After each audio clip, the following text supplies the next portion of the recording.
Hi there. This is Gabrie reporting for Spirit News. The Collective Philadelphia on the edge of Port Richmond is a multi-use space primarily focusing on skateboarding and acrobatics. We caught up with owner A.J. Cohn and his friend and fellow skate teacher Rod the Ancient Watkins on their balcony at the Loom Building. Both men were instrumental in promoting and developing skateboarding throughout Philadelphia. They worked very hard to secure $2 million of state funding and city funding to make skate parks like the one at Pops Park in East Kensington a reality. Watkins and Cohn are living out their dream of teaching kids how to use skateboarding to make their lives better. Together with the help of some handy parents, they're also teaching them to shred. This was an idea before. This didn't happen yet. Yeah. And what was going on was we were doing programming throughout the city. There was contests going on.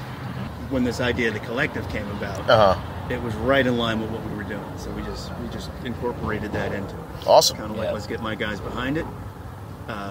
Tell us where and when, and we'll be there. Yep. So what's the most rewarding part of this for you, personally? For me, it's to see the guys give back. Like, you have the Klaus brothers, the two brothers in there. Those are not twins. They're actually a year apart. But we watched them come up through the ranks, and then I watched them work for the city of Philadelphia.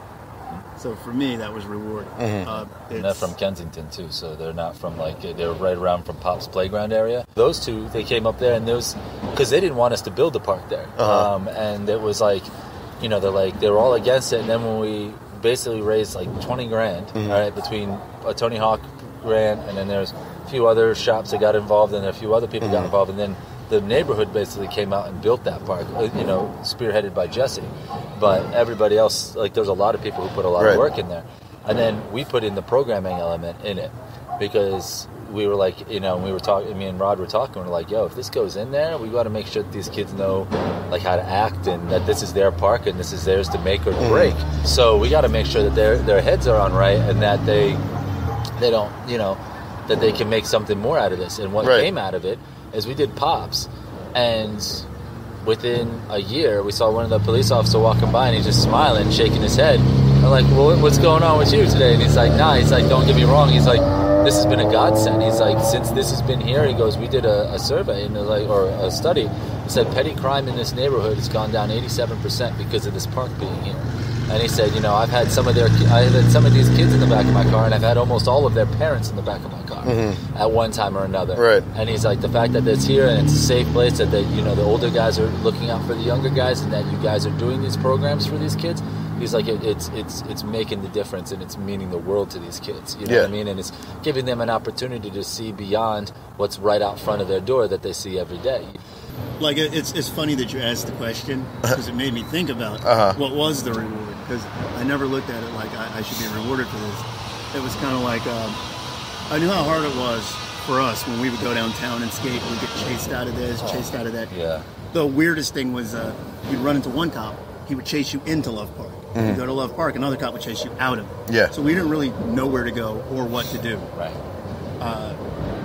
Part of what we teach is we teach personal responsibility, and I'm not going to lie to you and say that these kids won't go out and illegally skate something, but when an authoritarian comes up and says, don't skate this, these guys aren't going to give them a hard time. No.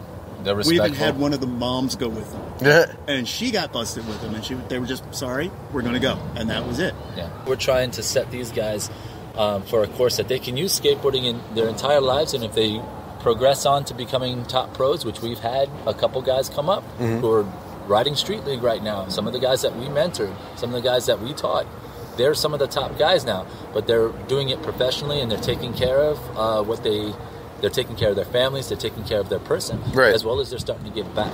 And that, to me, as he was just saying, that makes you really proud, because it's like, wow, we're just doing, when we started, we were doing rinky-dink little things in the park, people why are you even wasting your time? But it's built it up to have a center like this so that these kids have an opportunity, and it gives these kids a leg up in life so that they can be successful and do something with what they've learned through skateboarding. Awesome. This has been Gabrie reporting for Spirit News. Thanks for listening.